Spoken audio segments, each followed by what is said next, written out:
And there we go. And the button has been pushed. Okay. So we start off in the galley. Captain has shown Thargan how to play darts. Oh, this should be good. Oh, right. You've been introducing me to sports activities. Yes. Sports, beer, having steaks made from birds that totally weren't stolen from zoos in major metropolitan areas. No one should be concerned about it at all. Nope, not at all. It's a darts, okay. So you use this tiny javelin for what? Okay. You throw it at the dartboard. You see the dartboard there? Yes. Okay. You get points for, you see the numbers there? Okay. Yes. You get points for hitting them in there. You're in the dead center there. That's the most points. Obviously, yes. It takes a lot of skill to get in that small hole. Yes, it does. Okay. So we throw the sharp object at that little circle. Yes. Normally, you don't like me throwing weapons. These aren't weapons. These are darts. It's a game. I could kill someone with one of these. I could show you if you need an No, illustration. no. This is definitely a weapon. Just throw it at the dartboard. Okay. I think he doesn't do the dart. I think he does like a full, overhand baseball pitch kind of throw with the dart. I like that. And, I think just to see how well this goes. Horribly. I think we should. That's when Jimmy walks in. And I kill him. How do we roll? Right. I think. All right. Let's see here. Open here quick. I have no stats in my thrown weapons. Yeah, you're not gonna get all those fun bonuses that you usually get when you start spinning that Hermax around, making Ginsuing up my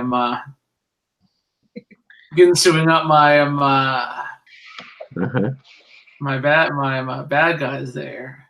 Not with a coordination of 4. Yeah, you don't get your fighting either with this. Nope. So yeah, you're gonna give me coordination and marksman. Oh, I don't think I have marksman, do I? You have marksman. You got 3. Oh, okay. Well, all right. You're not a bad marksman. You just prefer to get up there and get covered in their blood as you cut them in half with your Hermax. Well, I mean, that's how you know you're dead, right? Okay, so 7. That is not too bad. 16. All right. That's, that is. It's low for me for a combat attack. Low for you, yes. It's tricky, is what you've got there. So you don't hit the bullseye. Okay. You do, and you do pretty well. It is a 16. So you've hit one of the higher scoring inner ring there. But the bullseye, which of course is the target, you have not hit. Okay. All right. I think I can see the appeal to this. So how do you defeat this? How do you vanquish your opponent? You keep scoring if you have higher points. Oh wait, what is that darts? There's so many variations. We'll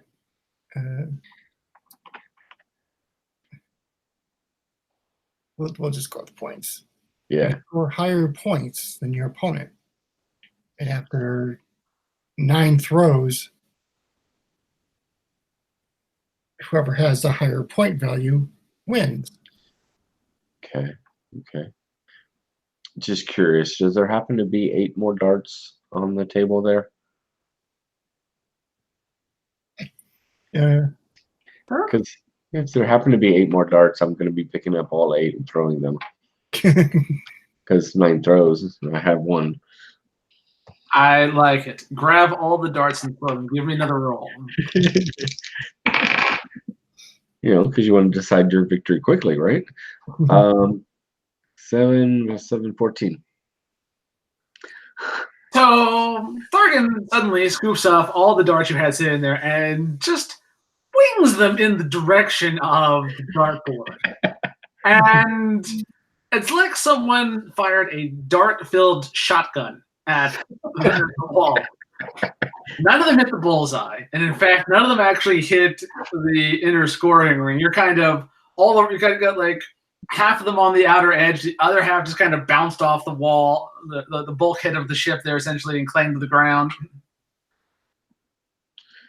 Huh. Did I win? Maybe we should try billiards. Really?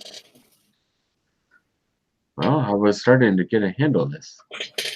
I enjoy throwing the weapons. Yes, it's very enjoyable, but we take turns throwing the darts. Oh. I see. I should allow you to make your kill. Okay.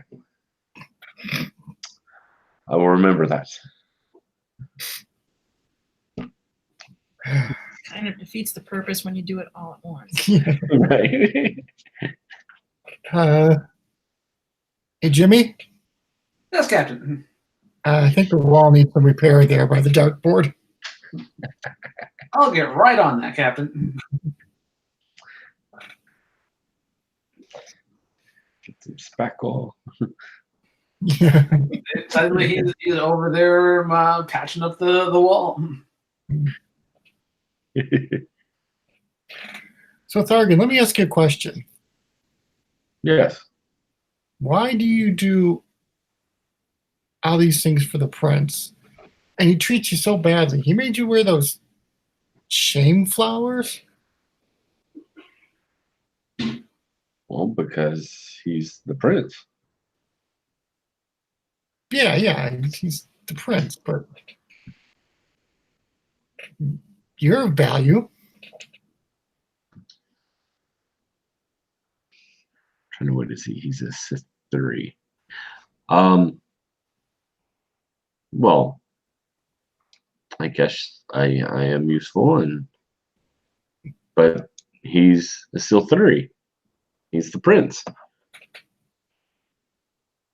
My purpose in life is to protect him. And nothing else? You get nothing for yourself? I get the privilege of protecting him. Yeah, but what if you want to do something else? Other than protecting him? Yeah. Remember when I talked to you about fun? Uh-huh. You don't always have to protect him.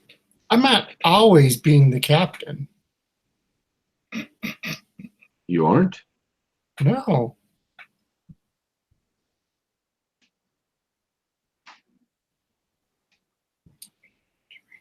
But what would I do if I didn't protect him? You do whatever I would have no purpose in life.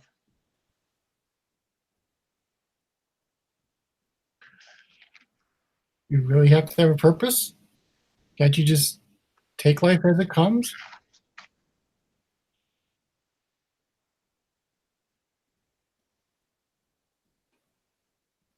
Well, yeah. So you watch for threats, and you wait for life to happen and enemies to approach, and you must be alert. Yeah, you wait for things to happen. That's how you protect.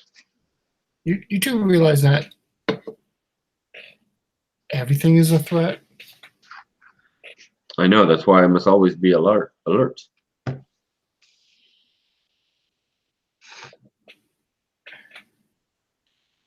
Arden, all I'm saying is do something for yourself every once in a while.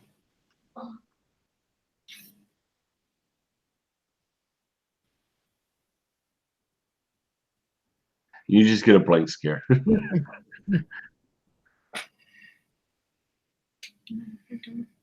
Yeah. Huh. Well, I think the only rules don't have chocolate ice cream.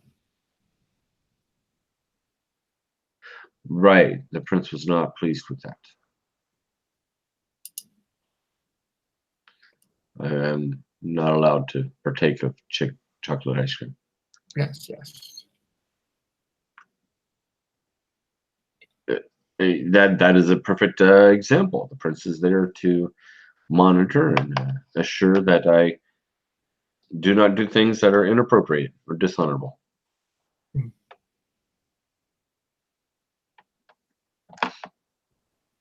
You know, Martians and humans are very different. Yes, they are.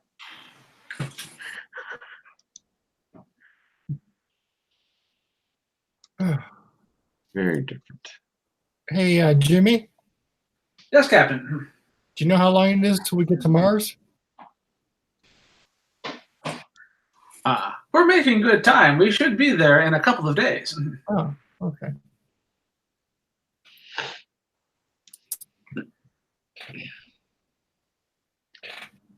Well, Thargan, you just kind of think of what I said. Think of something that you want to do. That's not protecting the prince. That's not protecting the prince. That's not killing things. I mean, I've been trying to show you these, we call it recreational activities.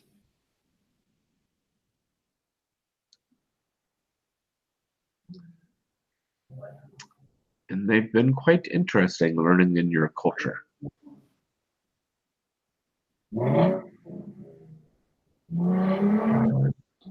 I will think on that.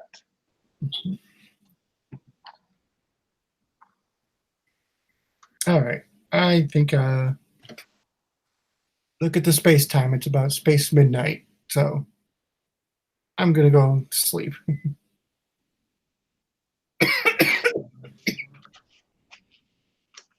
Very well, Captain.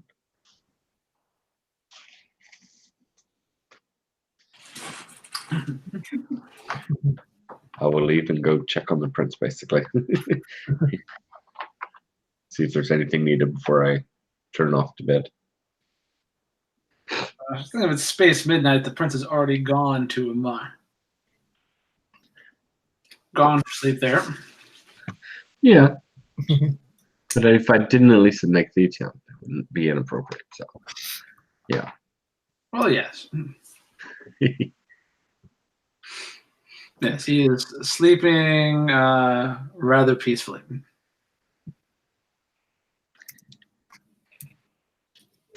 He is so adorable when he sleeps.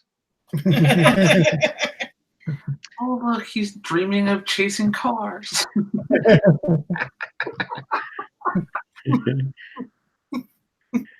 Right.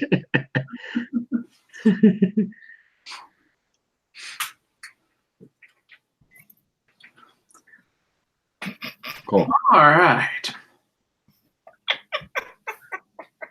Yes. All right. The whole thing with Robert Pattinson being the new Batman, there's a Oh, I saw that. I was like, what? somebody posted a meme of Lego Batman with a sparkly suit on. It says Robert Pattinson. Be like, that poor man, though. He gets so shit all the time. Mm. Yeah, but just I'm like, that's your choice? Really? As long as Kristen Stewart's not anywhere near the movies, he could probably do. Line? I don't think we have to worry about that one. Anybody line? Gonna do it? Is she gonna... No, she's not. She's 0 for 50. That is the only thing that makes me want to buy Twilight and then get that MP3 and watch it. I remain disappointed they were not able to get the rights to Twilight for that first of their Kickstarters there. I gave you That 2-minute preview they put out just hurts to watch because it is so hilarious. Yeah. There was another one I saw earlier today. Was people can't believe that the actress that plays Daenerys Targaryen isn't blonde. And then underneath that, somebody said, "Wait till they hear about the dragons." Right? It's like, have we got things to tell you? Wait, what? What do you mean this is pretend? I thought this was a documentary about what really Right. It was on the History Channel, right?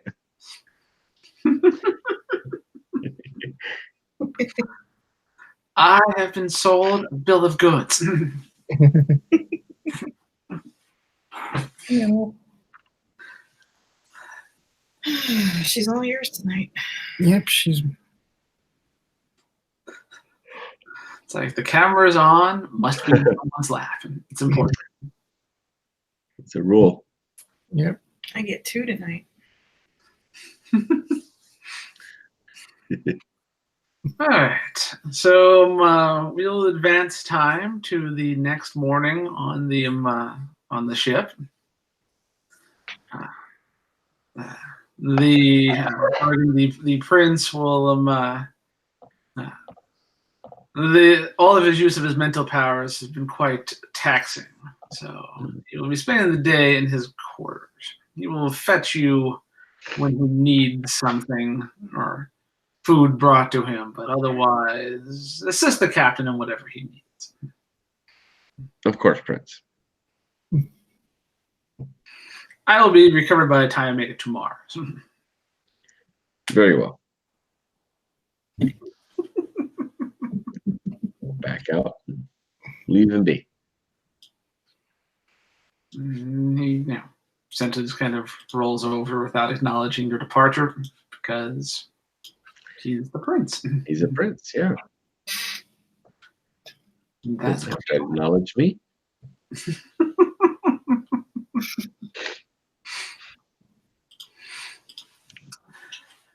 all right. So the day gets started there. Cora, if you would. A little bit of a different role. Instead of coordination and transport, if I could get awareness and transport with all of your various bonuses to go with that. Yeah, as soon as I'm able to scroll down here. I'm not. There we go.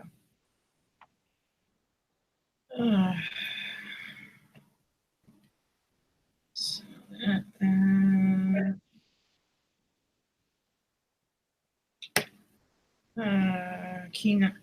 keen senses. Yep. Yeah, that'll apply too. Forgot how much that was. Plus 2. We doing a rocket woman too? Yep. Alrighty. She's a rocket woman. Rock it, woman. 19. And then 19. Shut up. Nice. So with that roll, yeah, you notice pretty quickly there, Cora, that something is very wrong. You're not entirely you're not entirely certain what the hell has happened, and it seems like it's impossible to have happened. But according to everything that you're looking at there, the solar star is no longer on course for Mars. You're nearing Saturn. Okay. I know I wasn't drunk when I plotted that course. Uh-oh, do we take the Martian wormhole next to the station? I'm watching too much Deep Space Nine here. I told you not to fly towards the light. Quark! No, it's not. It's a black hole. Yeah, and everything, all the readings are currently normal.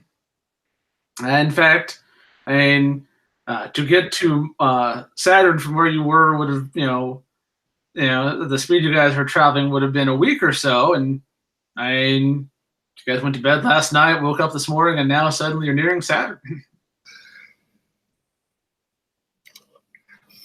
Is there a Gallifreyan on the ship that I don't know about?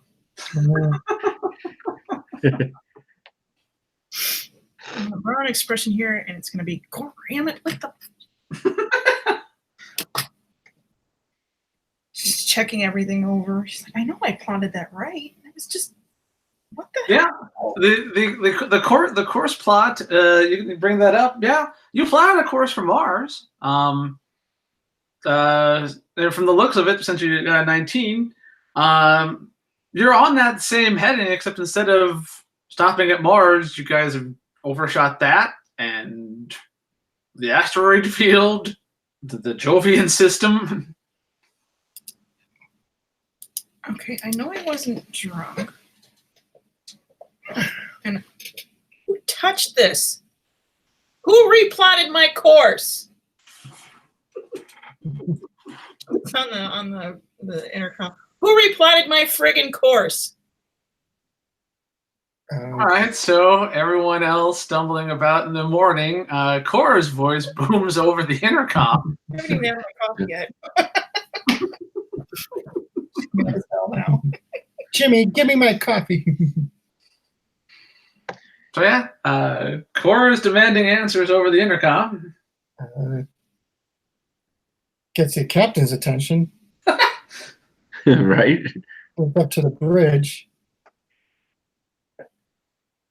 Cora, What? where are we? Saturn? Someone must have come in here last night and replotted this, but there's no way in hell we could have gotten here this quick.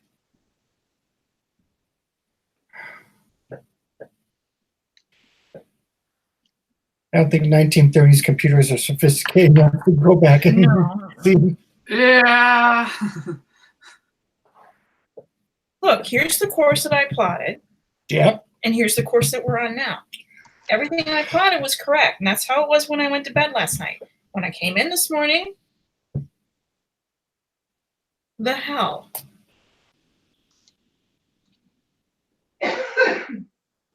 I want to know who's messed this up, and I want to know now. Okay. You don't touch my stuff. Hold on loudspeaker. Crew meeting right now.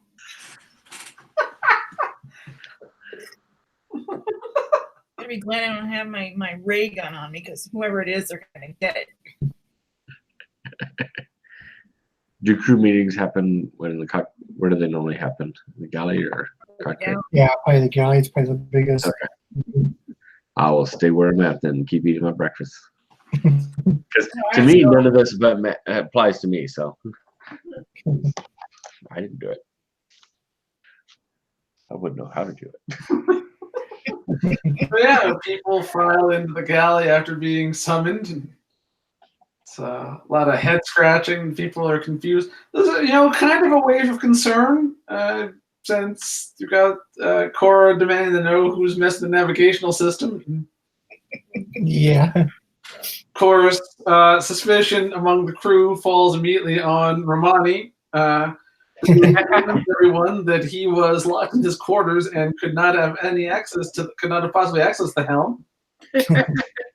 Cookie, Yeah. was it you?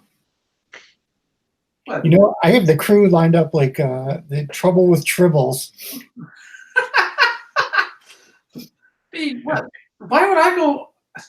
No, Captain. I don't even know how to plot a course. Corey's giving everybody the stink eye. Tags, Binks.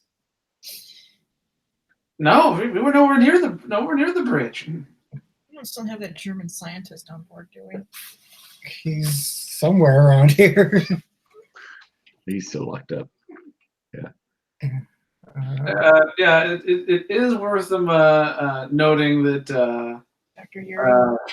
that Kama is not at this meeting. Where's Kama? And Caledon was like, we haven't seen him. He's been in that lab for. He's been in the lab for. I don't know. Last time we saw him, we were on Ganymede still. Somebody needs to go check and see if he's still in there. He opened up a wormhole. Bring him here. What was that? Bring him here. So Caledon was like, is he going to try to disintegrate us if we try and drag him out there? I mean, they've got those. Just go get him. Oh, Argue about it. yeah, okay, we got. We'll go get him.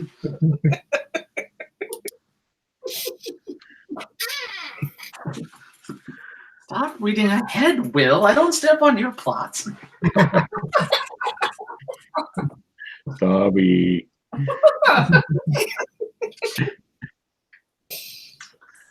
So there's a bit of a delay, and after a bit, the door opens and Kama comes striding in with Tag and Binks behind him. It's like, you wanted to see me, Captain. Yes. Were you by the bridge last night? No, I have been in my lab. Are you sure about that? The kind of guy's like, And it's my lab. of course. Well, I was in your lab running an experiment.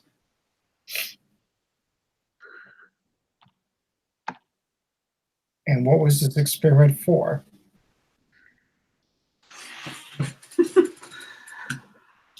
Well, I am in pursuit of my research on singularities. I was testing a new apparatus that I have designed using heavy metals and the radioactive materials that your Jimmy was able to acquire for me back on the space station. And I was attempting to create a localized factor, something, not a big singularity, but just attempting to manipulate the forces of the gravitational forces in your lab. Unfortunately, I suffered a catastrophic meltdown of the equipment. Any repercussions? Well, and there was a significant output of radiation, but I'm immune to that. And I don't think Tag and Binks were in there long enough for any kind of exposure. I'm working on decontaminating the area now. It'll be safe for you to return to your lab in approximately 3 of your Earth hours. And there was a spike in the field strength, but I don't know what that would have done to your navigational equipment.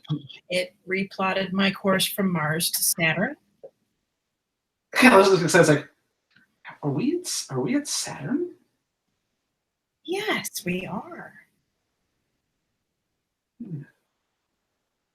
Interesting.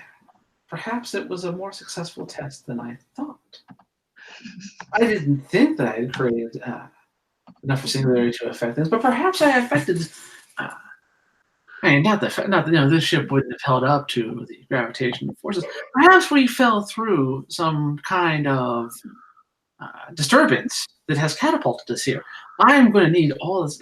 Exactly how far have we come in this time? It's important to know. Why don't you come with me to the bridge? Excellent. You know, make a rule about singularities. It was like, nope, no rules about singularities. It's gonna start looking at like that wall at Hogwarts with all those Right? things. The captain will turn into what's her name? Umbridge Yeah. proclamation.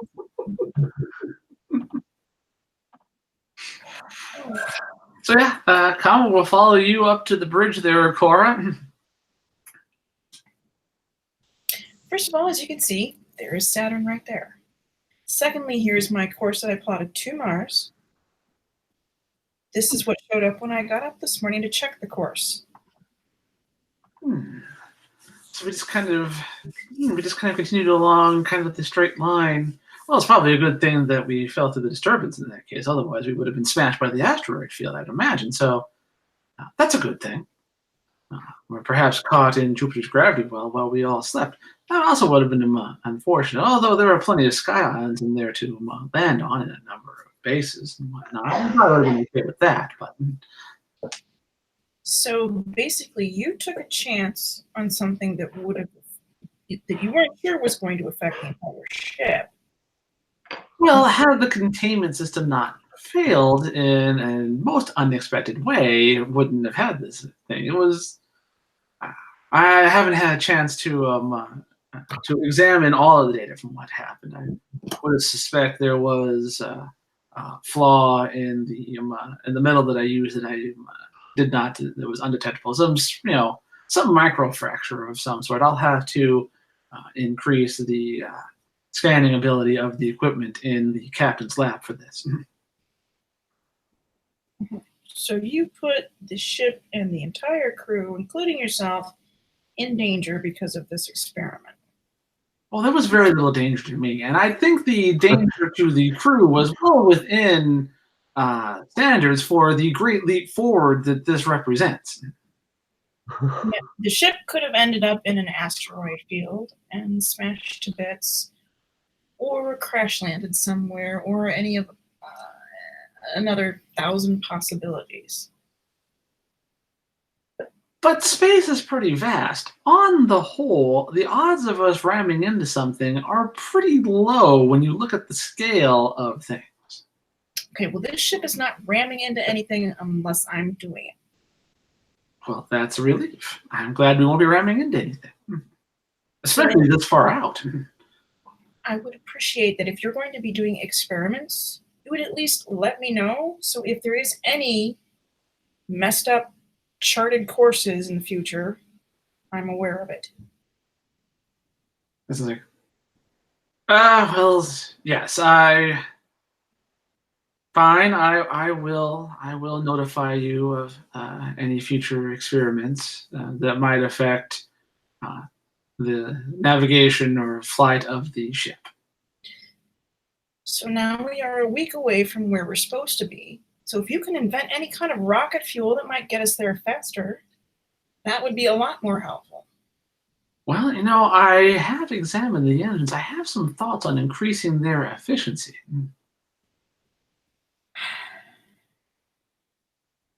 Well, then I suggest you get to it.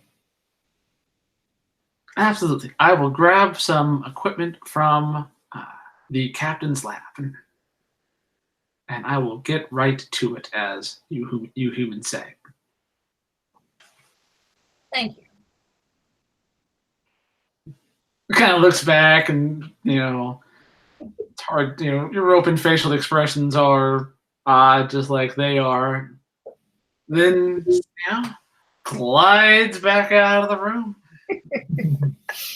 Stupid Europans. So now I have to replot the damn course. I need a drink.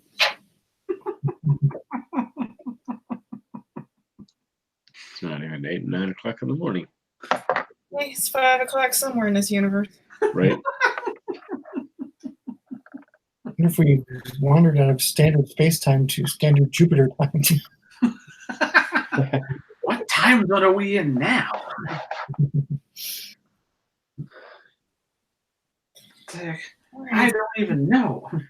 Work on replotting this course. Muttering under her breath the whole time. Most of the crew. Okay, return to your duties. I wouldn't disturb Cora. Yeah, no, sir, we like our balls right where they are. Thank you. Ellis kind of nods.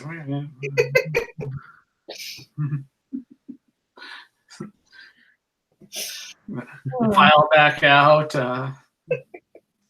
Kind of, with a mix of, concern and confusion over just what the hell is going on.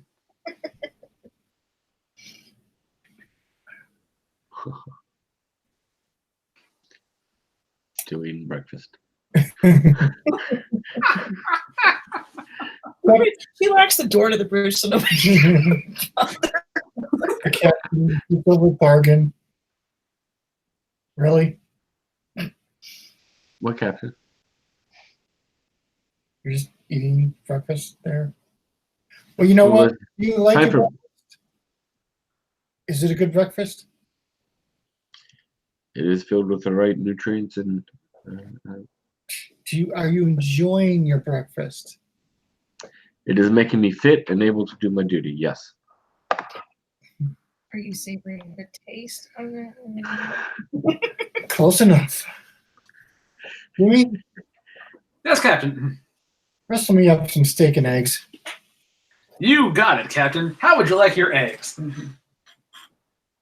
Scrambled. Coming right up.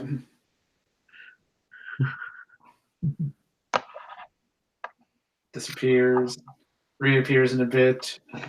Steak cooked how you like it. Fluffy scrambled eggs. Here you go, Captain.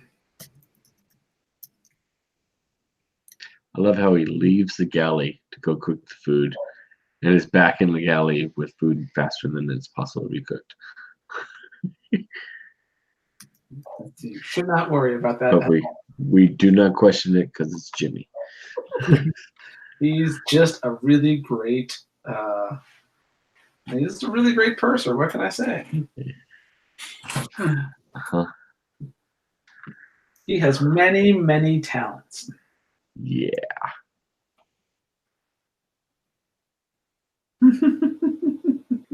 He is a Time Lord. What?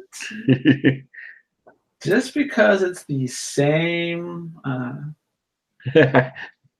just because it's the very same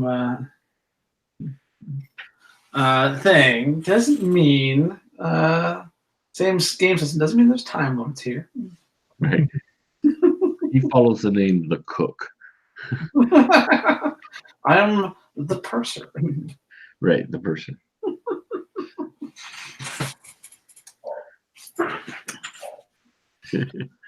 All right. So Captain and Thargan are having a moment over breakfast there. Cora, you are locked on the bridge, working on plotting a course back to where you're supposed to be, essentially. Mhm. While you are doing that, the on the comms panel, there is a chime goes off. It would seem you guys are receiving a faint distress signal. Oh boy.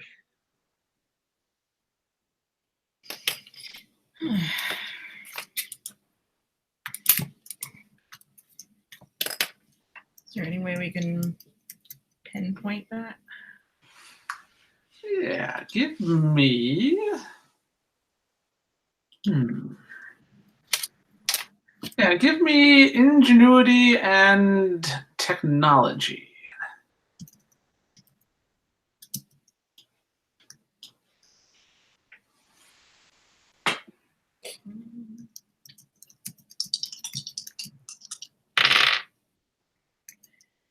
17. Nice. All right, so the distress signal is an automated distress beacon. It is coming from the upper levels of Saturn's atmosphere. So the upper levels of the cloud giant of the cloud the cloud layers there, which not terribly unusual. It might be for Saturn because not a lot of exploring has been done out here, but out of character reminder, Jupiter's upper levels are inhabitable. So in this universe, that's not a completely unusual thing. But yes, it's a distress beacon. It's automated. It's repeating. It's faint, a bit garbled, as you can imagine. Basically identifying itself as the SS as the Rondo. It's the amazing Rondo. I'm thinking of Super Troopers. Sit down, Rondo.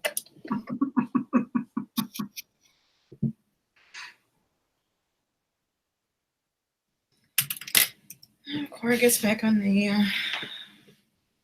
comm. Captain, Yes, Cora? I've intercepted a distress signal coming from the upper cloud layers of the planet. It's a bit garbled. It says it's the SS Rondo. Don't know if you want to go have a look. Take us in. Alrighty.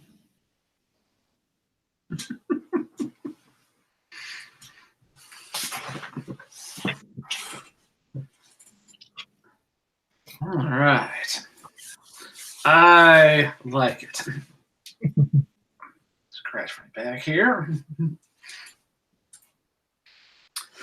All right, so we're going to go into Saturn here.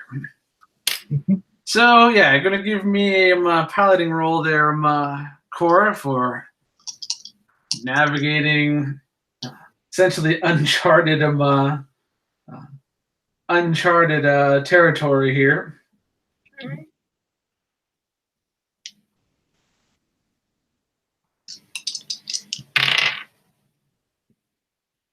Let's see. 20. That's a heck of a roll. So, and got swirling gas and static discharge, everything that flying into a gas giant is. And of course, unlike Jupiter, where at least there's navigational beacons and things have been charted, and there are fixed points like hovering bases and whatnot. Saturn, aside for some flybys, not a lot known out here. But with the 20, the ship shudders, shakes. However, you are able to expertly maintain control despite the various currents and whatnot. And I said visibility gets a bit dodgy there, but you remain on course. And as you get closer to the Rondo's beacon there, the clouds clear, and there, just kind of, in this kind of weird clearing in the clouds, is not just a platform. This is a small kind of hovering city, it looks like.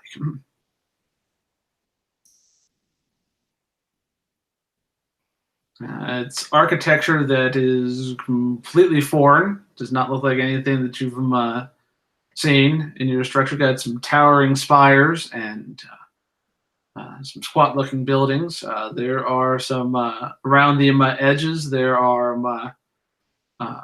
looks like platforms that ships could have landed on, or craft of some sort. Underneath it, this is kind of, so you've got kind of, the flat part, city built up on it, and underneath it, this is kind of this perfect half sphere that some kind of metal, it would seem. Other than the Rondo's distress signal, there are no other broadcasts currently coming from this city. You're getting some power readings, but the city does not appear to be reacting to your approach.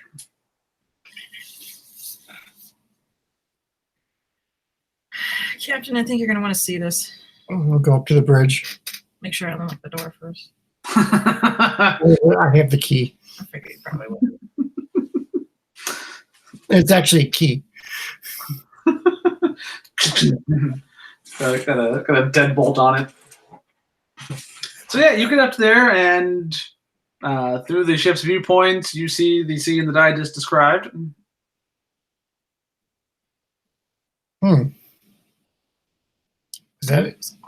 Is that on any of the charts? No, there aren't really any charts from Saturn. There have been some flybys of the system and automated probes and whatnot, but there's not been a lot of exploration of Saturn's of Saturn proper there.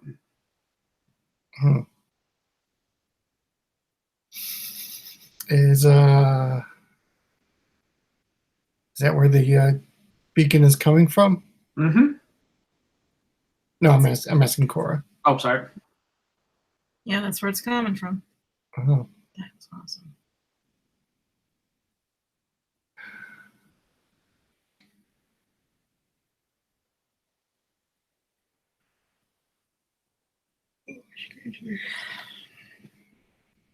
Well, You want to land, or you want to kind of just do an aerial? let's get a reconnaissance flyby. Okay.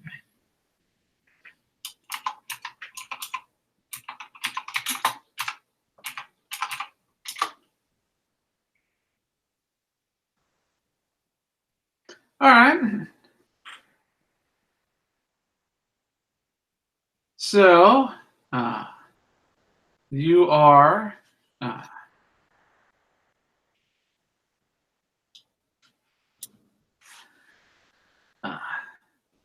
doing a flyover of the city.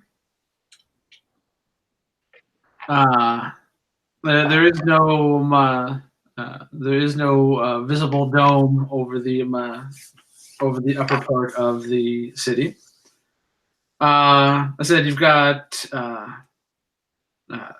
some huge, got some rather large spires, high-rise buildings. A couple of them look like they're, probably Empire State Building sized. Others are smaller, but kind of on the order of what you would see kind of in New York, and they're kind of along those sizes there. Some of them have platforms kind of on the top that could be landing pads of some sort. Kind of in the center of the city is kind of the tallest of the spires, and it comes to almost kind of a Seattle Space Needle kind of a top there.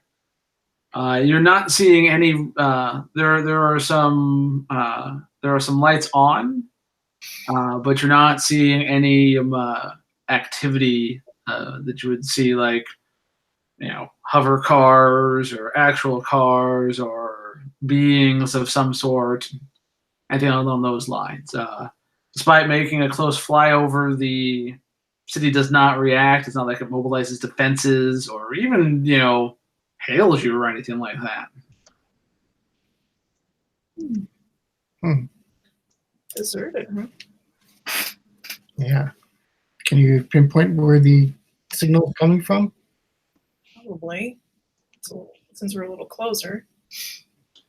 Yeah.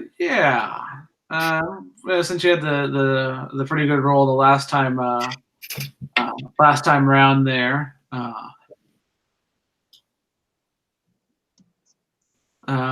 So yeah, you pinpoint it to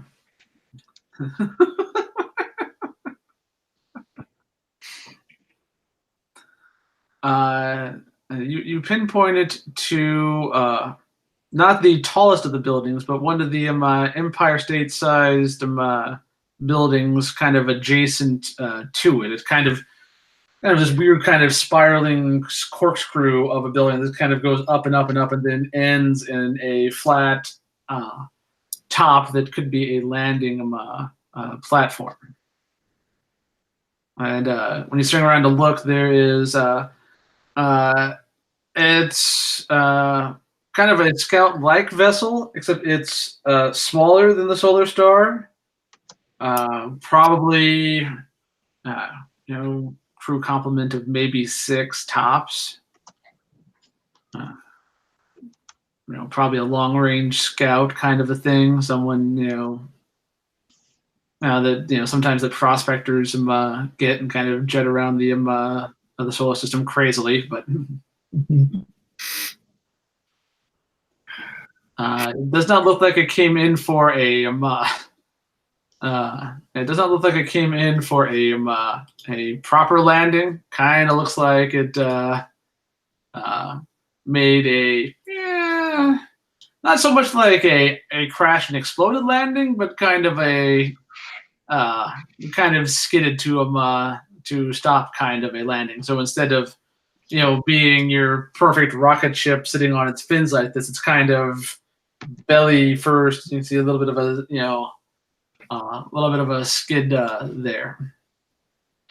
All right, take it in, Cora. Alrighty. Jimmy, Yes, Captain. get the environment suits. You got it.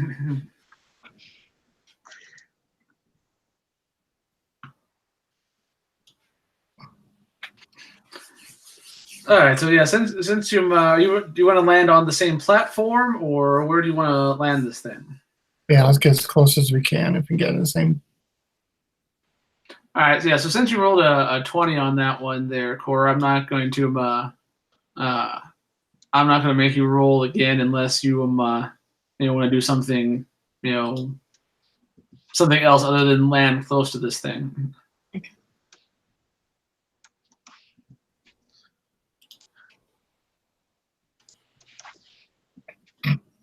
All right. So yeah, you settle the Solar Star in for a landing. It's a pretty wide platform, so you're on the same one. There are some odd markings that you can see as you come in for a landing. They're kind of painted on this platform. If it was a helipad on Earth, it'd be the equivalent of a circle H, maybe. But the language that is written in it makes absolutely nothing that you guys have seen. Okay. Cora, grab a blaster. All right. Thargan, Yes, Captain. can you join us? Certainly. Here to assist you while the prince relaxes and rests. Swell.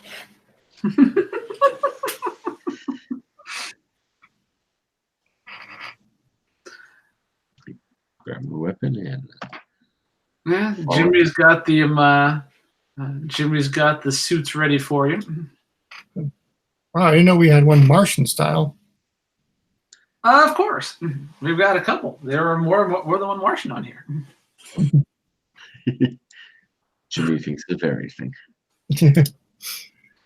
All right. Well, Scans outside show that it is marginally habitable for humans and Martians out there. Still better to wear the wear the suits. Short-term exposure probably wouldn't be a problem, but Right. long-term exposure have some effects on your lungs. Probably wouldn't like to take too kindly to there. Mhm. Jimmy's giving you guys a briefing. He's apparently scanning the outside. You've worn a still suit before. My name is a killing word. Jimmy.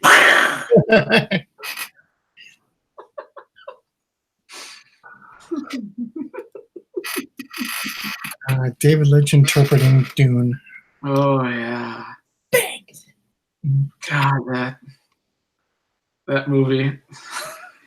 Yeah. Although, God bless them, they're going to try again to make that. Yeah. Well, so they tried it on Sci-Fi, and to me, that was mixed results. I never watched it. I heard that's kind of what I heard there. But they did a number of those. I think it's like a whole series of things. Like they had like more than just like one book. They get like a couple of different books in there or something. Yeah, they did. They did 2 miniseries covering the first 3 books. The second miniseries was better, but the first one, whoever designed the costumes should never work in TV again. Like, oh, those early 2000s sci-fi budgets. Oh no. And then some of the casting was just like really odd. Like, we're out of money, so here's this. Yeah. Like the leader of the Fremen was just like, they had this German actor who was middle age and kind of a little overweight. It's like, a Fremen wouldn't look like that. It's like, how is he overweight? Don't they live in the desert? He stole all the rations. Yeah. Like the Sedekars, the Emperors, the elite troop, they all had hats that made them look like French chefs. It's like, wow. This got approved? Okay. Yeah. Well, you don't see that every day, I guess. But and of course, you had William Hurt, who just is William Hurt. William Hurt will always be William Hurt. No matter what. Yeah. I mean, it's good if you need William Hurt to be in your movie, but yeah. Well, since his character dies early, he's only in the first night. William Hurt stopped by to make a mortgage payment. Yeah. Right. The second one, they got Susan Sarandon to play a role. $1 million. It's like, okay. Wish I could get $1 million to phone in a role. Yeah, it's good work if you can get it, Yeah. So I'm just saying. I'd not begrudging them for it. It'd be nice if they, actually kind of focus a little bit. But Yeah. Someone's going to drop mad cash at me, and I'm not terribly interested. It's like, well, I guess she's going to get kind of a half-ass kind of a thing. Okay. What's his name? The guy does all those weird car commercials from Dazed and Confused. Matthew McConaughey. Yeah. And he does a lot of theater and stuff like that. And people go, well, why do you do that? Stuff like that. It's like, well, that pays the mortgage and gives me money so I can go do what I really want to do in acting. Exactly. Yeah. It was like, what is it? John Carradine in the 60s and whatnot, just being in every movie whose check would clear. It's like, you know what? I have my own Shakespeare troupe. This stuff pays the bills for it. Yeah. Show up, work for a couple of days on Astro Zombies, make $4,000, and then go do Shakespeare for a bit.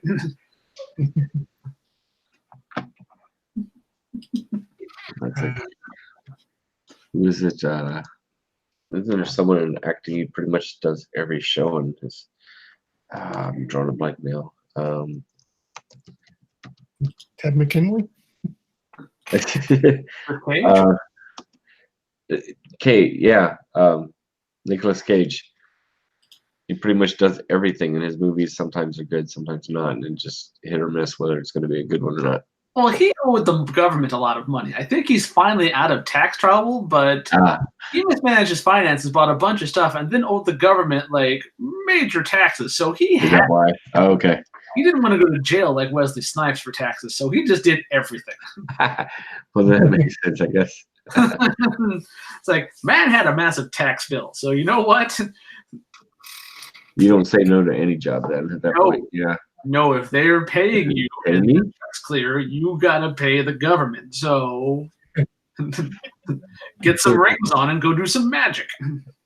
Yeah. Go be that cop that won the lottery. Go ahead.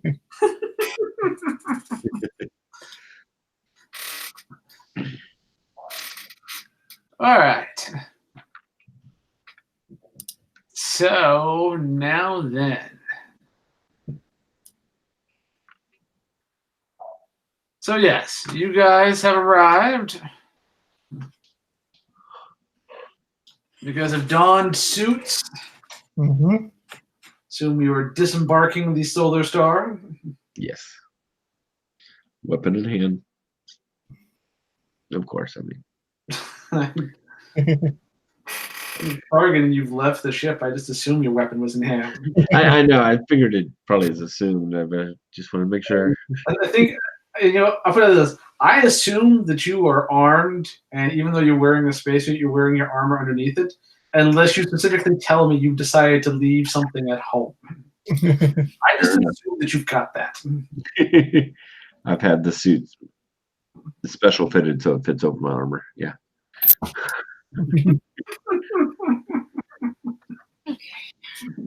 So it's Targan. Of course he's armed. But unless you're somehow captured and disarmed, then yes. Fair enough. Fair enough. All right, so you guys are now standing at the foot of the Solar Star. The Rondo is, and it's, we'll call it probably like 50 feet away.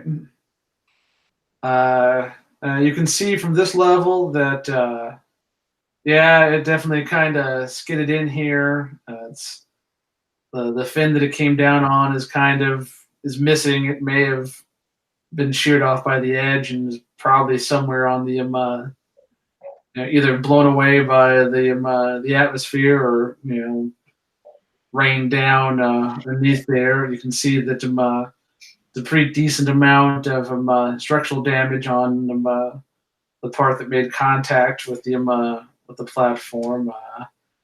It doesn't look like the Rondo is going to fly away from here. Okay. All right. I will start walking that direction.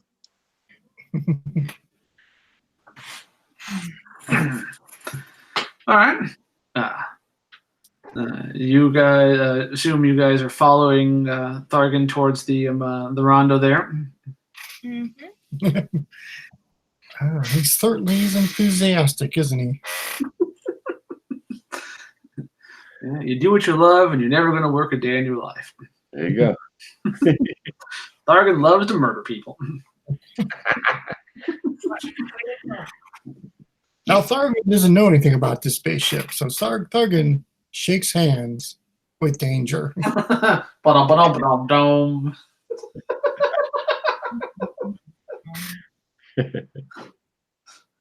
That is one of my favorite shorts. It's I like a more day by day.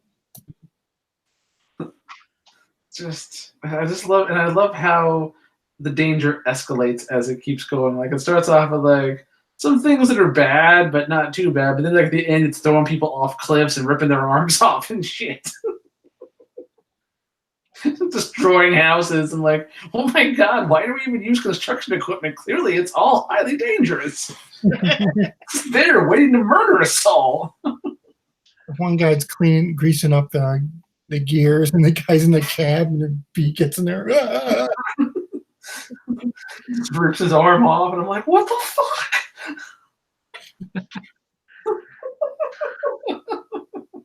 I like the warning too. Now, this film does depict accidents very badly, but it depicts. Mine will always be when that guy is like over the edge of the rock quarry trying to grease the arm of that thing, and then falls off, and just you just see a dummy flying down to its death.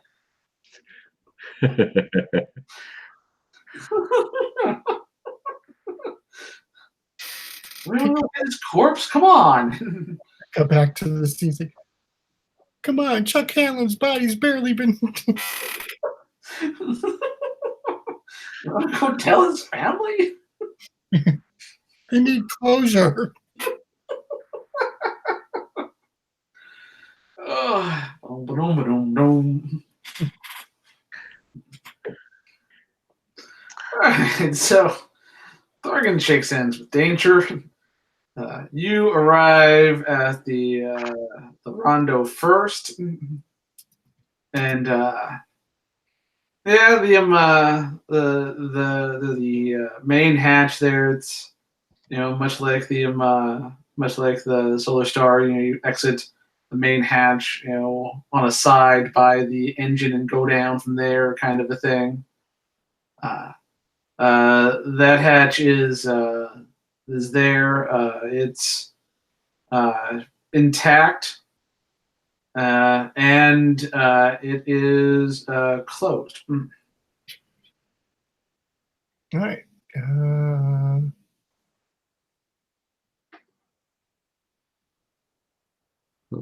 Try to open it. All right, let's mechanic here a little bit. All right, so who is trying to open this bad boy? I'll go up and just try to open it. Give me strength. No, just give me double strength. Okay. 16. It is. It gives you some resistance, not so much in that it's locked, but that it's the hull of the ship has been damaged, the frame of the ship is off, and it's gives you the impression that the ship has been here for a bit. But you give it a good tug, and the door kind of creaks open. All right. Take a look in. You're staring at the airlock of this the main airlock of this ship. The ship is dark inside, at least here. You can see some. The inner airlock door is actually still open. Does not look like it will close properly. You've got the lights, your flashlights, essentially from your suits. You do see a bit of light coming from kind of be like, to go in, and then you kind of like you see like some light coming from like down the hall, essentially. Okay. When I go in, I look in, I get the behind signal. Nick, hold on. Okay. And I go in there a little bit more. And I just signal for them to follow. Captain has signaled for you guys to follow. Do you do so? Yes. All right. You all join him inside. I will point out that passing through the airlock there, you note that there is only one suit left in here.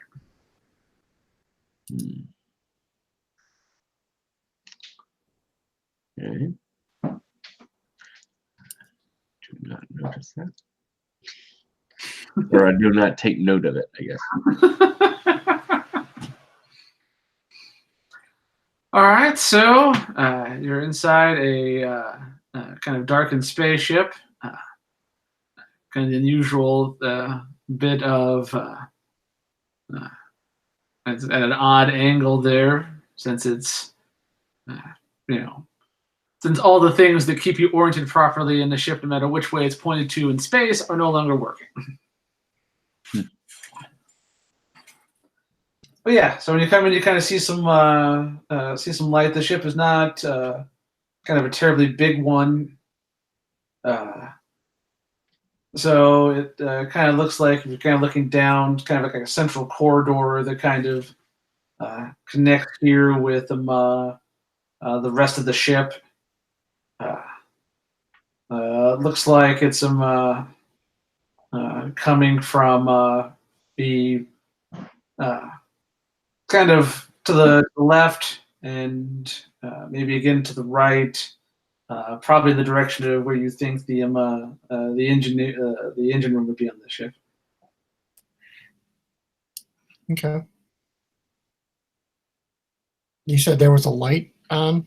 Yes, it's kind of the direction it's coming from. We're kind of the general direction of where you think the engine room would be. All right. I'm going to go towards the light.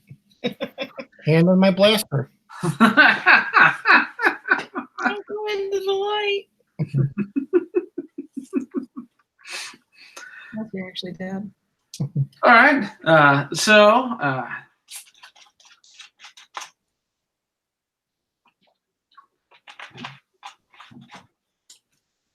make your way towards it. The ship kind of creaks a bit as you move through it. There is you can kind of hear the swirling atmosphere outside. There is some dust in here, coming from just where dust comes from, and from the atmosphere outside, kind of leaching into this thing as it's kind of a broken ship. You do notice that there are some footprints in the dust. Looks like they kind of coming and going footprints. Like they came this way and then they came back this way, kind of a thing.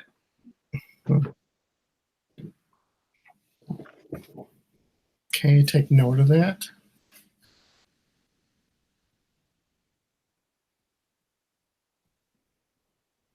Keep on towards the engine room. All right, so you get to the engine room. Yes, the hallway here actually is the hallway light here in front of the engine room door is. The heck was that? Everything just flashed white on my screen for some reason. Uh-oh. It's like I decided to reload for no apparent reason. But okay, well, it's fun. Yay. Okay, so Shake things up. yeah, that happened to me like a minute ago. I was like, what? Yeah, I'm just like kind of glanced down. I was like, yeah, it's here. It's like, why is my screen flashing? Am I rebooting again? No, not doing a kernel patch. It's blinking white at me. Good to know. Maybe J.J. Abrams is popping in. Some lens flare just coming in, so you can't see my face anymore. Yeah, the hallway light, like the last hallway light in front of the engine room is powered on, which is what was generating the light that you saw. The engine room door is closed. It's not a good sign. I will slowly open it. All right. It does not give you the trouble that the other door does. Give me. I think this is going to be coordination and strength.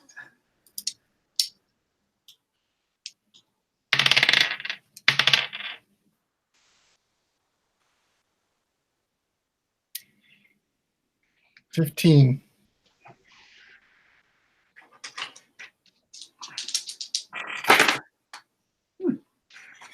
You open the door slowly. As the door opens, you kind of get the view of the engine room, kind of an off kilter view as the ship came down kind of hard, as previously stated. Interesting thing, this room is not fully illuminated, but there are lights on in here. Be kind of akin to emergency lighting kind of a thing there. A couple of the panels are lit up, and they have not noticed you. But there is someone standing at one of the panels. He's wearing a jumpsuit, not really, a uniform, just kind of a generic kind of jumpsuit that you would wear while, on the crew of a ship. Not like he's not wearing a Nazi uniform or a Rocket Ranger uniform or something like that. It's kind of generic work jumpsuit kind of a thing. His hair is certainly a mess, and he's got a beard. Jumpsuit's seen better days as well. He's human. Woman. It certainly looks like it, yeah.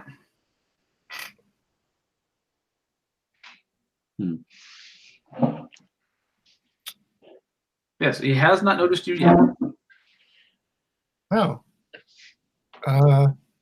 Excuse me, we got your signal. If he could jump out of his skin, he would. He kind of spins around and is kind of blinking. Are you guys real? Yeah. Yeah. Of course. Are you? I think so. Hard to tell sometimes. Well, thank God. Really? I don't know what you're doing. I didn't think anyone would ever. I've been coming back here trying to trying to use what power there was to keep the beacon on. But I never thought that I'd ever actually hear it. There's not a lot of traffic out here. I figured maybe like one of the probes was here or something, but I don't know why you guys are out here, but I'm damn glad to see you. There are any other survivors?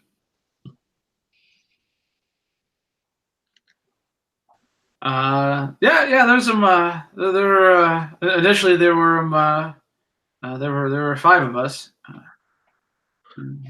Fortunately, our pilot didn't make it when we came down. And I don't kind of looks over at the wall, and there's like a bunch of scratch marks. I think it's been 6-7 months. I don't we try to sit together, but you know how it is. It's a big city. I think there's rather somewhere. What is a city? I wish I knew. We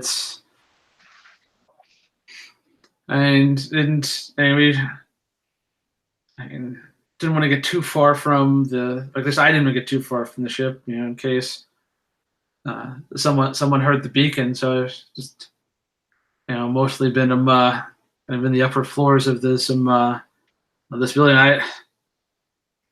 I certainly I've seen some been on some expeditions and whatnot, but I'm some kind of civilization that lived here. First we thought it might be something the Europans did. They're pretty advanced, but it doesn't look like European markings.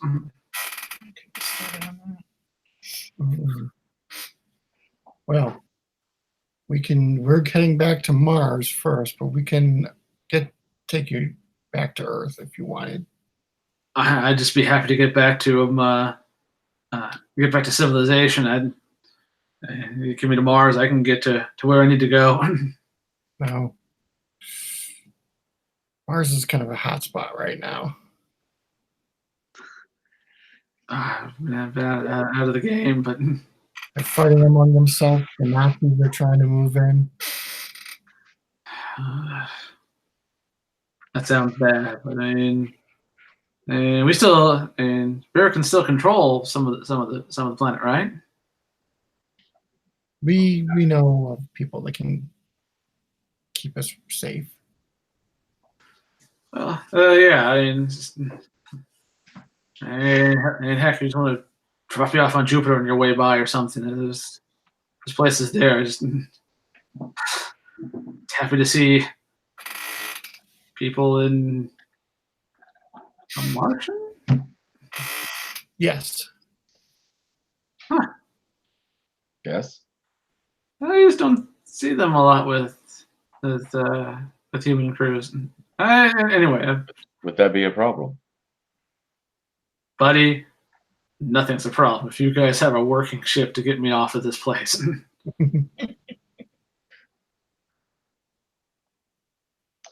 I'll get what you need to, and let's get out of here. Yeah. This place gives me the creeps. Yeah, I said it's and no bodies or anything around here. It's just like everyone left or something.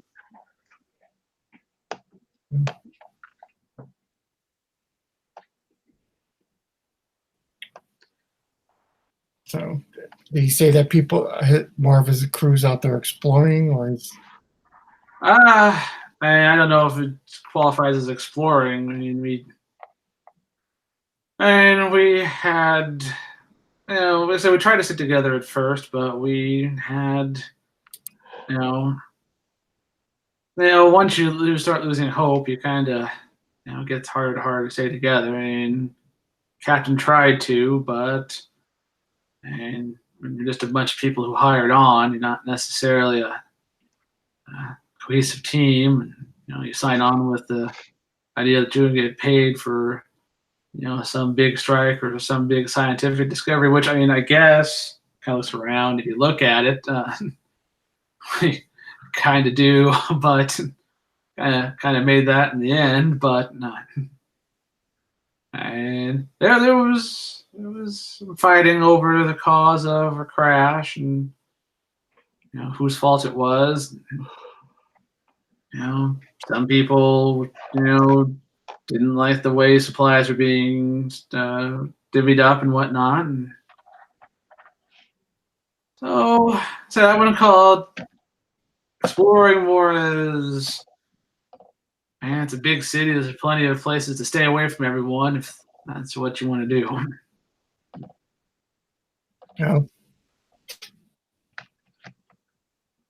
Whoever wants to come back with us, now is the time.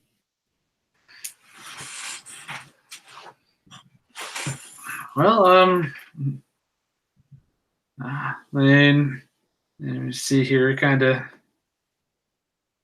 flip some buttons there, and like, well, I think I can broadcast something to their, if they have their comm units on still, and told them to keep it on just in case. If I heard anything, I don't know how many of them actually listen to me. You know how people are. Mm-hmm. So we kind of flip some buttons, and kind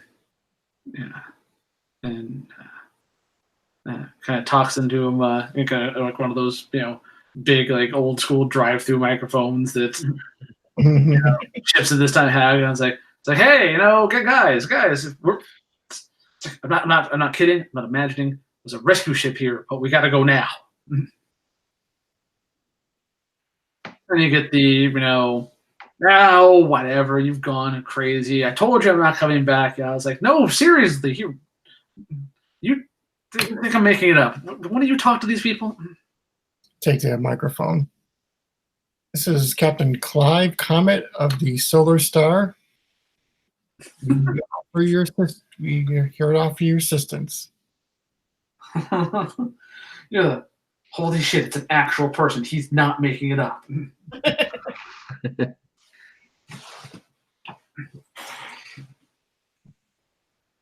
Yeah, we'll be right there. To get like 3 people who check in for that. It might take them a bit. And like I said, it's a pretty big city. I don't know how necessarily far they went. Okay, so I'll get a MyCom. Jimmy, Yes, Captain. prepare for passengers.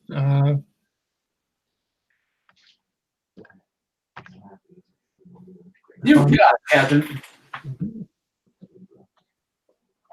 You might want to tell him how many. Yeah, how many are we expecting there?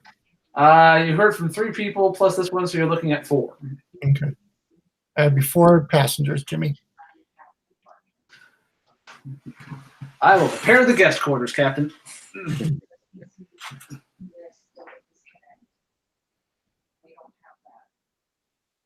All right, well, why don't you come back with us to our ship? All right.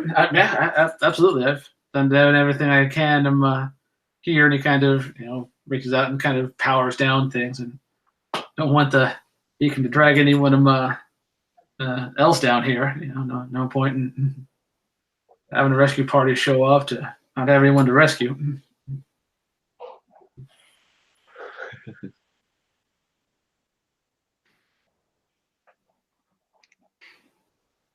So yeah, he's ready to follow you guys. Mhm. All right, let's make our way back. All right, you guys make your way out of the rondo, and if I could, can I have everybody who's currently walking from the rondo to the Solar Star make give me awareness and ingenuity, and Cora, your keen senses bonus will apply here.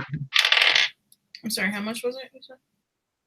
It's awareness and ingenuity. Your keen senses is a +2 bonus.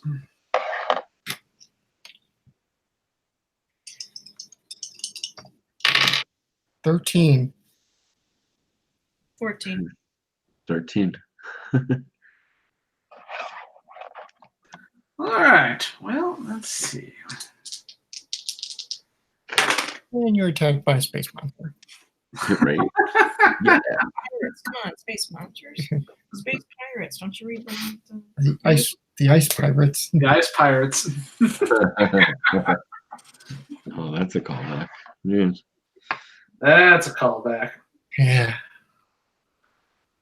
So Cora, with your 14, you see this. Captain Thargan, other guy, don't seem to react to this. There's something moving in the clouds.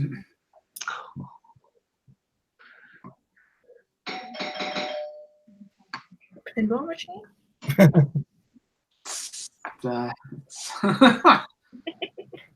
There's a pinball machine in the clouds. Be right back. I don't know. I'm teaching Thargan about recreation, but that's ridiculous. The heck was that called? It's like you're being attacked by the fabled pinball wizard.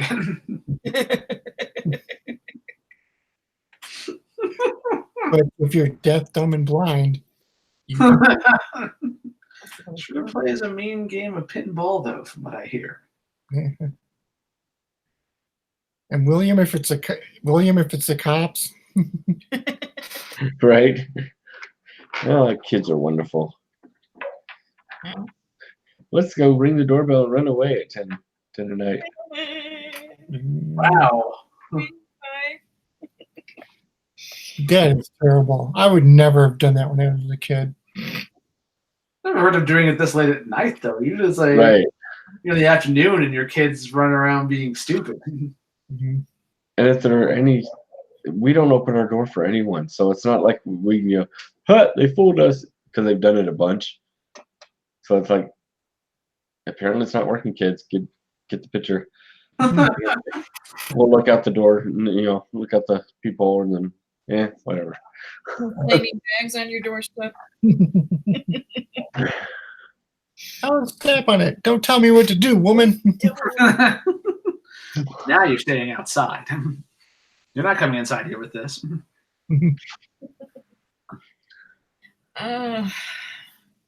Kind of squint a little bit to make sure I'm actually seeing what I'm seeing. Yeah, squinting and taking a close look at it, it looks like a tentacle. Oh crap! All of a sudden, it's Japanese anime porn.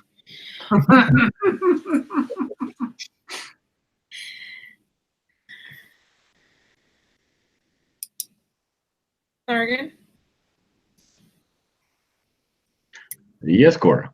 you've got pretty good eyes. And she kind of points up in the direction. Can you tell me if you see anything up there? Now that she points it out, yeah, that's a tentacle. What it leads to is kind of obscured by some clouds, but that's a tentacle. I don't think I like that. Looks like a valid opponent. Tentacle? Yes, a tentacle. Makes me think better off dead.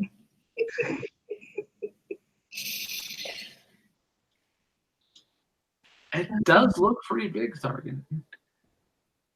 Unfortunately, it's not close enough to engage with yet. Captain, Yes, look at that. Tell me what that is. that's a tentacle. I think we better leave. Yeah. We're not going to fight it. We don't know how big it is. For all we know, we I don't know know. how many tentacles it has. It could crush the ship.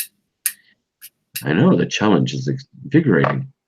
Tell you what, we'll put you in a little slingshot and we'll shoot you up there and you can fight it and we'll go home. You have that technology? No, Target, she was being sarcastic. It's Maduri Christmas. Wait, you can blame me at the enemy? Why Holy, did they tell me? why am I not doing this all the time? Sign me up.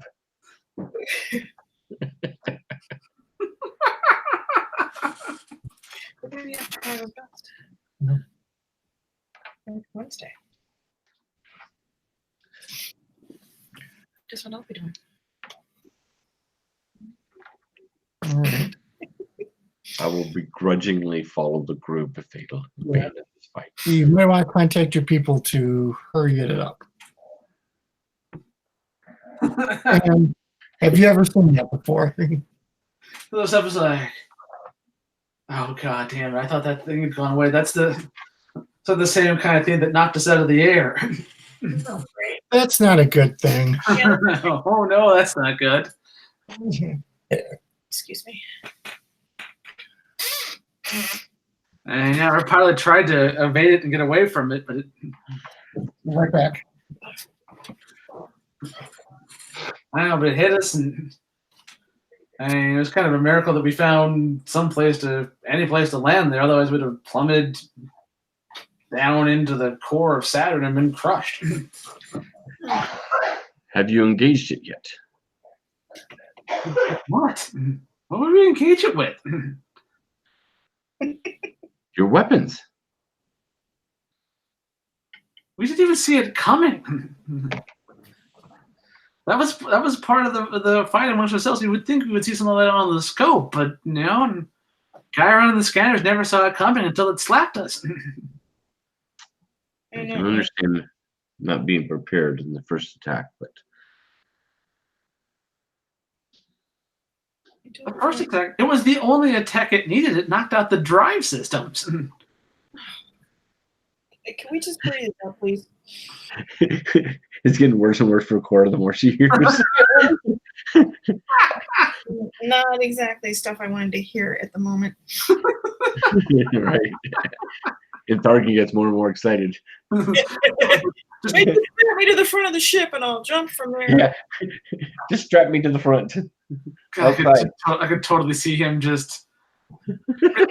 Right. I can see it. You like that scene and was that dragon movie Reign of Fire? Yes. Where Yes. that was it Matthew McConaughey's character just leaps off the building at the dragon. That's my vision of Tharkin versus this thing. Like he just runs off the front of the ship and just is like, You know, are there any tall buildings? you're on the tallest building. I mean, you stand here. I heck, you could probably get its attention and have it come down here. I actually picture Thargon like Drax the Destroyer at the beginning of Guardians of the Galaxy 2. Right. Its skin is too tough. I must attack it from the inside. Did it just jump inside there? Very much a Thargon. But yeah. But its skin is just as tough on the inside. And then what's your name kills it, and he comes out laughing. I did it! I killed it! I love Dave Bautista when he was doing WWE.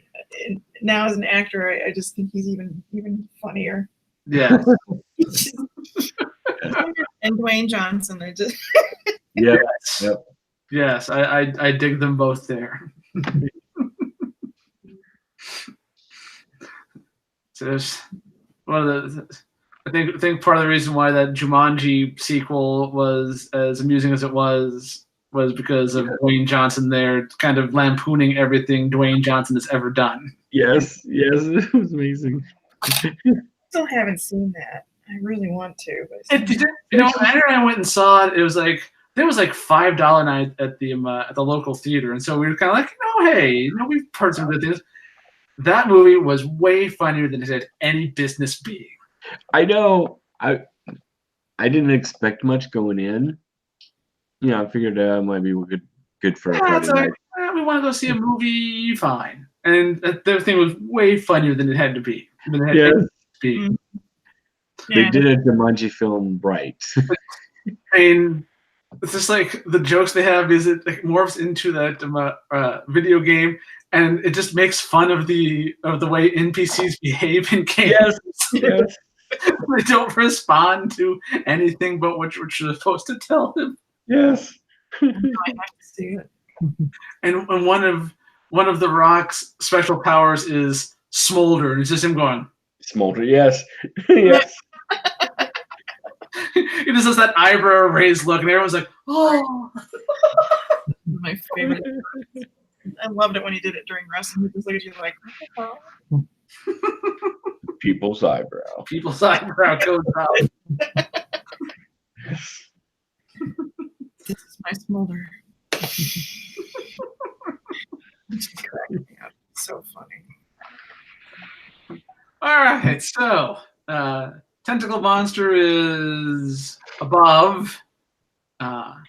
You're the one that you rescued from the remains of the Rondo is getting aboard the Solar Star. Are you guys staying outside the ship, or No, I'm gonna hustle butt back to Yeah, our own we're- ship, and I'm already pretty much running back to fire up the engines. I imagine at some point someone's having to drag me into the ship. It's like, come on, Thargon? Thargon. But Captain, maybe you'll get closer. Thargon, no. You have to protect the prince. Well, if I kill the creature, it would protect the prince. That's have a point.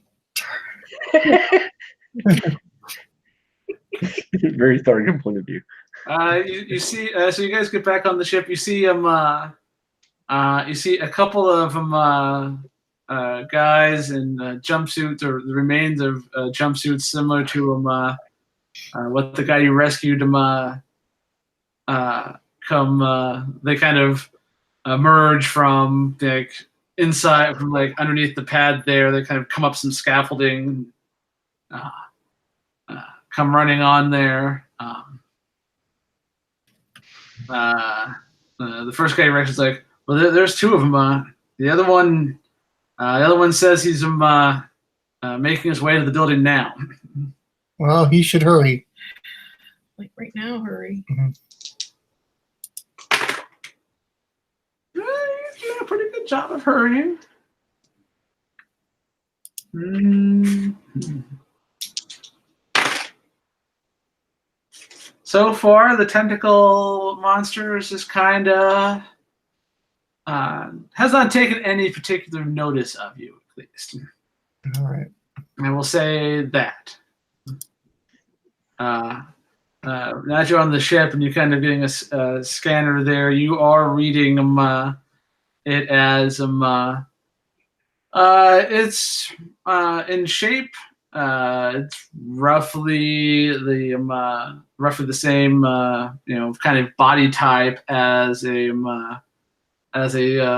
squid on Earth. Although size-wise, it's about good scale here. It's about 1.5 times the size of the solar star. Yeah. Squid pro crow.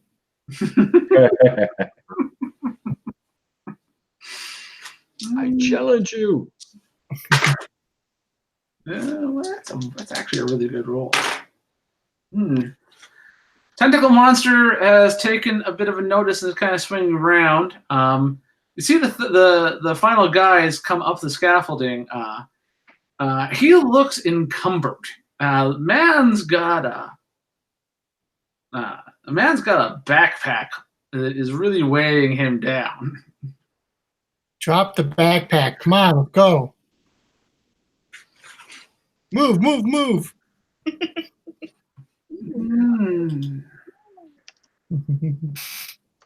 You know, Captain, why don't you give me... I'll say that up for a spin there. That's going to be presence and convince. And I think your charm is going to come into play here, as you're certainly trying to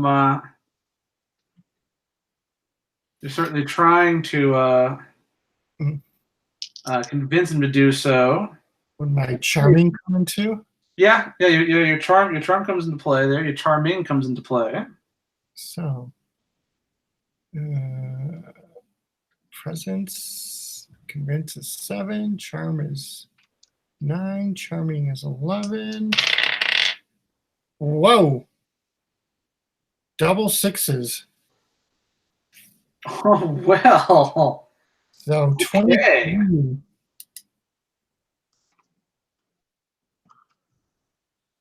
Well, I can definitely say that's going to convince him of that.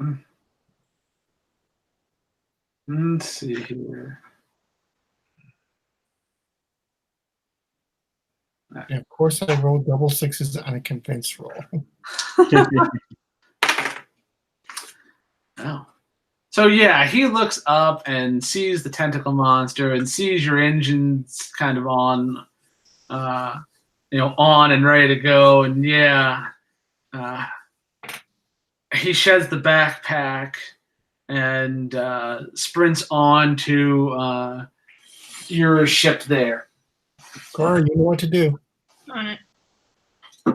Give me a piloting roll there, Cora.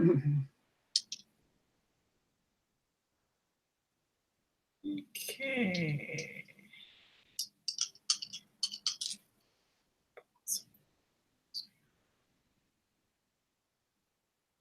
Okay. 22. Wow.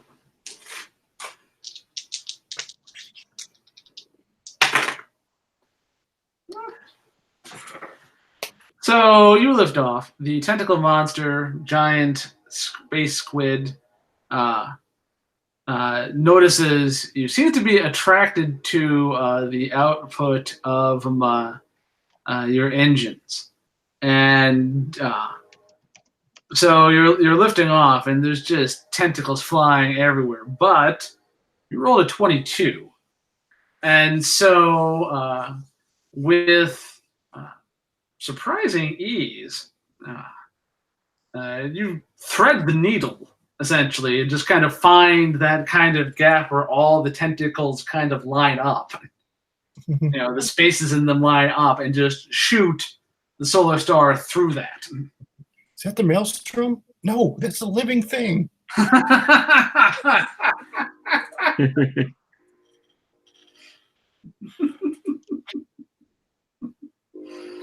And as it kind of tries to spin around and grab you, you're already moving away from it faster than it can get itself around. The mystery city kind of fades behind you there as the solar star makes its way out of Saturn. All right. All right, maybe we can get to Mars this time. Well, actually, let's get to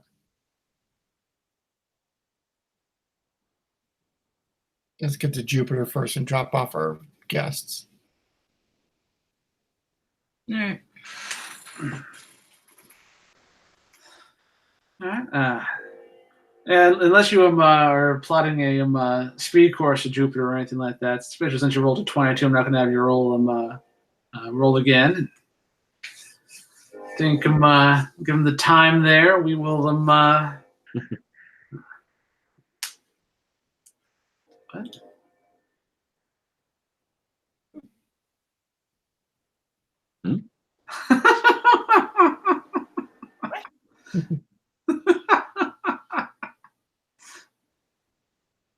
Do not fuck with the llama.